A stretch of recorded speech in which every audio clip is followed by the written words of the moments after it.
kidogo. Iwe nivugize pana. Unapenda niendelee? Muronda nenderere. Unapenda niendelee?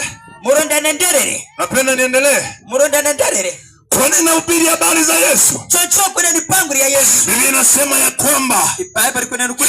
Hiyo nuru huyo Yesu. Umusharu wa Yesu. Ndiye anatia uzima kwa watu wote. Yo apelekite umumi kwa watu. Nikueleze leo Pastor Joshua. Lekengu zika Pastor Joshua. Kitu ambacho nimekigundua nilivyokuwa kwenye maombi. Ichini tena changanya ambapo nilikuwa na tafakari haya maandiko haya. Nasibirira izwirino.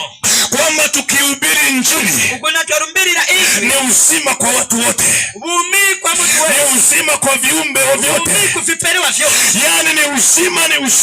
Umi. Tunapohubiri injili hapa. Viumbe vyote vinapata uzima. Hata kama kuna sisimizi wamekufa. Tunapohubiri injili wanapata uzima.